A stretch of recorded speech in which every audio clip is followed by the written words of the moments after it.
Forte abraço a todos vocês, amigos da cobrança e da recuperação de crédito. No ar o programa Negócios, Dívidas e Cidadania. O programa tem o apoio cultural da UniAcerc, a Universidade Corporativa da Acerc. O programa vai ao ar todas as quartas-feiras às 21h30 e ao sábado às 12 horas, pela TV aberta de São Paulo, nos canais 9 da NET, 7299 e o digital 186 da TVA. Lembro a vocês, meus amigos, que esse programa e os anteriores também podem ser vistos em nosso site www.acerc.org.br. Hoje a nossa convidada é a professora Heloísa Ribeiro Borges. Ela é especialista em marketing e pós-graduada em gestão de comunicação, marketing de relacionamento e negócio pela Fundação Getúlio Vargas. Professora, muito obrigado por aceitar o meu convite. É um prazer inusitado ter a senhora aqui comigo. Muito obrigado mesmo. Imagina, o prazer é todo meu, Orlando. Vai ser, que eu puder colaborar, vai ser um prazer imenso. Eu agradeço. E vocês vão ver que a professora é de um cabedal aí, de grande valor para que a gente possa realmente explorar o assunto. Professora, para que a gente possa estar falando e conversando hoje, gostaria de dizer à senhora que nós vamos falar sobre a humanização na recuperação de crédito. Ou negocia ou se cobra. E a senhora vai ensinar para a gente como é que é tudo isso. Tá bom, professora? Então, para a gente dar um começo e já dando um foco nessa ideia, como a senhora entende o problema do endividamento, professora? Orlando, eu acho que assim, é como se diz, é o conjunto da obra. Eu acho que é uma falta de educação financeira, de lidar com o dinheiro. Tem pessoas que não têm a cultura, tem umas pessoas que vêm de berço essa orientação, essa formação. Eu acho que a gente tem um problema grande, que a gente vive num país totalmente massificado pelas propagandas, pela sedução do consumo. Verdade. E do impulso de comprar. E eu acho que é um outro que é reflexo até da economia e de um hábito político. A gente não viveu um pós-guerra, uma Europa que se refez, então a gente não tem a cultura de poupar. Eu diria que até pela característica de ser um país jovem, tem essa imaturidade, a gente não se preocupa tanto em poupar. Então eu acho que é um conjunto de impulsividade, de falta de educação e do excesso de oferta, de consumo, de crédito, de impulsividade. Tudo isso Perfeito. Aumenta muito o potencial de dívida. Professora, a senhora falou que a gente não tem o hábito de poupar. Mas, por outro lado, por que então, como a gente tem o hábito de consumir, por ser um país jovem, né, e a gente às vezes não raciocina muito, não pensa muito em estar consumindo, por que as nossas escolas não têm aulas de educação financeira para que a juventude possa realmente já aprender a se organizar, a criar um orçamento doméstico, enfim, ajudar dentro da própria casa, não só com o trabalho, mas também com as ideias de um orçamento mais claro, mais equilibrado? Seria de um grande apelo, eu acho que seria uma vitória em termos de formação do cidadão, a gente incluir, fazer um apelo aqui junto com a Acerc, que é o nosso ministro da Educação, que pense com carinho nessa situação,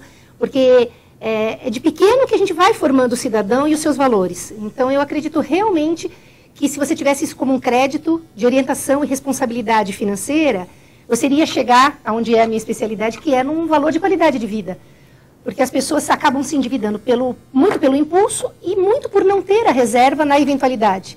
Então elas vão lá e tomam um crédito porque elas não dispunham numa situação de emergência. Entendo. Então se elas aprenderem de pequeno o valor de se organizar, de viver dentro da sua realidade, administrando a mesada, e guardando no cofrinho, aquele cofrinho antigo, a poupança, e isso for crescendo, a partir do primeiro salário, guardar uma reserva sempre de 10%, de 15%, e conseguir se conter no impulso, vai ter muito mais prazer na compra de verdade e vai evitar muito mais esse endividamento. Perfeito. A sociedade estaria trabalhando a sustentabilidade com responsabilidade social, a educar os jovens a ter um equilíbrio financeiro, a ter um raciocínio mais lógico na hora de consumir. Era isso? Eu sou convicta de que a educação vai fazer toda a diferença no cidadão responsável consciente. Tá aí, fica o apelo da senhora para as nossas autoridades. Tá? Professora, humanizar a cobrança. Como, professora? Como? Bom, basicamente, quando a gente fala em humanização, a gente está falando em respeito. Eu acho que quando você fala em humanização, eu não sei se você sabe, mas essa história de humanização, ela veio da saúde. O atendimento na humanização de saúde, em 2003, o Ministério da Saúde estabeleceu as regras de humanização no atendimento ao paciente, e daí veio toda uma aplicação para todas as outras áreas. Do que nós estamos falando de humanização? A gente está falando de respeitar a dor, seja ela física ou emocional. a dor do endividamento, tratar com respeito essa situação, ter competência, porque, infelizmente, muitos órgãos de cobrança também querem investir em pessoas pouco preparadas. Então, se você treinar melhor, se essas pessoas tiverem competência técnica para fazer uma boa negociação e até habilidade de interrelacionamento pessoal. Quer dizer, se você souber respeitar a privacidade, a individualidade, o momento, o contexto que a gente chama, social, familiar, o estilo de vida de cada pessoa, individualizando esse atendimento e essa negociação, você vai estar sendo muito mais humano nessa cobrança. Eu entendo, professora, mas eu gostaria de fazer, não é um desafio a senhora, mas um reverso da medalha do que a senhora está falando. Eu compreendo, entendo, concordo com a senhora que precisa humanizar e precisa preparar melhor quem faz essa interação, essa cobrança. Mas, por outro lado, a gente vê que o devedor, ele vislumbra e tem a ideia de resolver a sua solvência financeira. Mas esse é o desejo da maioria. Mas a grande maioria se esconde na hora que entra em contato para se negociar, enfim, hora de ele buscar se expor para encontrar uma solução para a sua pendência, ele se esconde. É o reverso da medalha. Como então lidar com isso, professora? Olha, Orlando, eu vejo de duas formas. O devedor se esconde, nós temos dois grupos. O grupo que é vamos dizer que é uma falha de caráter, né, que não é desse que necessariamente que ele existe, estamos falando. Nós não podemos também nem vitimizar e nem idealizar a pessoa. Eu acho que tem aquela pessoa que tem a falha de caráter e foge porque foge da própria responsabilidade. Sim. E não assume. Eu acho que uma grande maioria é uma negação emocional da própria dívida, se perdeu tanto na dívida, se enrolou tanto, que não sabe por onde começar, dificilmente é um só devedor. Né? Então, vários credores e essa pessoa entra num colapso, vamos dizer assim, emocional. Eu acho que a maioria é uma atitude de fuga. E junto com fuga vem o medo, vem a vergonha, vem a pressão e vem, eu acho que talvez a falta de alternativa. Não sabe por onde começar, aí acaba escolhendo o pior, que é negar a dívida, que é fugir de todos, talvez até pela falta de capacidade de vislumbrar essa solvência. Então, eu acho que quando o cobrador tem mais habilidade, mais técnica, mais recurso, mais habilidade na negociação, ele pode abrir essa luz no fim do túnel e começar a trazer de volta ele para a responsabilidade, para a realidade, vislumbrando a possibilidade, porque todos querem a solvência. Não tenho dúvida. Eu concordo com a senhora que realmente essa fuga é mais mesmo, não de negar a dívida propriamente dito, mas de não ter uma solução pronta para dar uma resposta, para aceitar a negociação.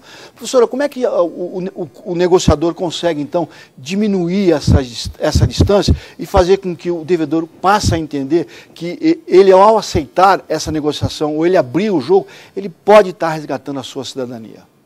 Eu acho que quando a gente fala de humanização, é isso, é o negociador ouvir e entender que do outro lado é muito comum, né, o cobrador ser o vilão, né, e o devedor a vítima. E às vezes inverter a posição, o cobrador falar, eu sou a vítima porque eu sou credor de uma dívida que ele não quer honrar. Eu acho que se a gente humanizasse a cobrança, o devedor poderia se colocar no papel e entender que não tem uma pessoa se negando a dívida, mas está com dificuldade. Nesse contexto social e familiar, qual é o tamanho dessa dívida? Quantos são os credores que estão envolvidos? Por onde ele pode começar? É possível viabilizar? As pessoas são diferentes, as pessoas reagem diferentes. E, às vezes, o modelo de cobrança ele é muito igual. Eu acho que, na medida que se individualiza, que é o que a gente chama de customizar, olhar cada um mais individualmente, você vai conseguir atender com mais sutileza, com mais eficiência a cada um dos devedores. Professora, no entendimento da senhora, dentro do seu conhecimento, essa otimização, ou seja, essa diminuição de distância do cobrador para o devedor, seria o cobrador se colocar na condição de devedor na hora de um relacionamento, professora? Eu não diria que obrigatoriamente, mas eu acho que quem tem essa habilidade vai criar o que a gente chama, né, aquela técnica do espelho de rapport. Imediatamente, se ele se espelhar e sair do papel de algoz para um papel, eu entendo, eu sei, eu já passei por isso, ou eu poderia estar passando por isso, eu quero te ajudar, eu acho que isso vai trazer ele muito de encontro à realidade do devedor, que não é fugir da dívida e não pagar, simplesmente às vezes ele nem sabe por onde começar. E às vezes a dívida está tão desproporcional à receita ou à realidade financeira que ele nem acha que poderia fazer uma dívida, quando várias composições são muito menores do que o montante, para que se viabilize. Então, eu acho que é uma questão de comunicação. Na medida que se melhorar a comunicação, que o cobrador passar a ouvir e entrar em interatividade com esse devedor e se criar ligações, conexões mais humanas, eu acho que a eficiência da cobrança pode ser muito maior. Quer dizer que, na realidade, é você ganhar a confiança do devedor. Essa é a solução. Eu acredito que é uma aproximação. Você fala através de e-mail, através de telefone, através de cartas. São canais frios. Você está num contato pessoal, eu acho que é muito mais fácil de você sensibilizar. Então, você tem que superar essa deficiência, desse distanciamento, dessa frieza. Quanto mais habilidade, quanto mais técnica de negociação, quanto mais recurso interpessoal o cobrador tiver, ele vai se aproximar desse devedor, ele vai quebrar as barreiras e eu acho que ele vai conseguir compor muito mais fácil uma dívida. Uma pergunta técnica para a senhora. A grande maioria do setor de recuperação de crédito é gente que vem do primeiro emprego. Então, na realidade, são jovens ainda também, sem muita sensibilidade, sem muito comprometimento, não com o que está fazendo, mas com quem está do outro lado, porque não conhece essa situação como um todo. Sabe que é um devedor, tá? Mas na realidade não é um coitadinho, né? É uma pessoa, um ser humano como todo mundo. Não seria isso uma grande dificuldade? Eu acho. Eu sou especialista em marketing direto, então eu sei desse canal. É o primeiro emprego, é um acesso fácil, mas os jovens são muito despreparados. Muitos estão começando a ter o primeiro crédito, então ainda nem sabem da experiência do devedor. Eles são imaturos, eles sofrem muita pressão sobre o resultado. Então eles não seriam, na verdade, o cobrador ideal. Mas do que a gente poderia fazer? Melhorar isso através de treinamento. Então nós voltamos na educação. Certo. A formação da educação, né, para que não se crie tanta dívida, e a formação do profissional que vai negociar, que é um dos quesitos de humanização, competência, capacidade técnica de você viabilizar, e não seguir um script frio, cobrando e pressionando. Quanto mais treinamento e recurso ele tiver, então podem ser jovens, mas se bem orientados e bem treinados, eles vão passar a ter mais conhecimento e capacidade de negociar. Quer dizer que o ideal seria que eles pudessem dar uma solução de continuidade para uma negociação, não é verdade? Quando eles pararem de ser meros atendentes de telefone, né, meros telemarketing, e passarem a ser agentes de negociação, né, consultores do negócio dívida, eu acho que aí a gente vai estar num outro patamar e o resultado também vai ser muito, muito mais satisfatório. Esperamos que possamos chegar nisso, né? Parece utopia, mas eu acho que através da educação e da orientação do treinamento a gente consegue já ter um melhor resultado. Eu não acho que seja uma utopia, eu acho que realmente é mais um trabalho de capacitação, de educação mesmo, de investimento no próprio negócio. No próprio negócio, exatamente. Na medida que o empresário entender que ele está investindo e não gastando, ele vai ter um retorno muito maior que vai cobrir todo esse investimento, eu tenho certeza. Tomara mesmo. Professora, dizem que a dívida é uma questão mais de equilíbrio emocional do que propriamente dinheiro. Como a senhora vê isso? Eu realmente acredito nisso. Eu acredito. Eu acredito que quando as pessoas estão muito em equilíbrio emocional, e eu acho que as pessoas têm menos demanda de consumo e de se compensar. É um clássico, né, principalmente do grupo feminino, né, a qual eu pertenço. As mulheres se compensam muito num shopping, num consumo, numa roupa nova. A impulsividade. A impulsividade da mulher é terrível, o homem dos carros, dos eletrônicos, essa competitividade. Então, a gente vê muito, né, os homens, os jovens querendo mostrar um carro, um relógio, uma marca de, né, um terno famoso, e as mulheres roupa, essa competição, no fundo, é um desvio emocional de querer ser o que não é, ou de querer ser mais do que é. E eu acredito que quanto mais equilibradas estão as pessoas, menos necessidade de consumo e de impulso elas vão ter. Eu realmente acredito nisso. As pessoas confundem inteligência estratégica com inteligência emocional. A inteligência emocional, ela demanda aceitação. Você tem que saber os seus limites, você tem que saber as suas dificuldades, você tem que aceitá-las, para você, a partir do momento que você aceita essa dificuldade, você já consegue combatê-las. Na inteligência estratégica, que é o que se faz, né, na estratégia de guerra dos grandes governos, a gente está falando de fazer um planejamento. Um planejamento, você vai ter metas, você vai ter que estudar dados, você tem que coletar informações para atingir um objetivo. A partir dessa análise dos dados é que você vai traçar uma estratégia.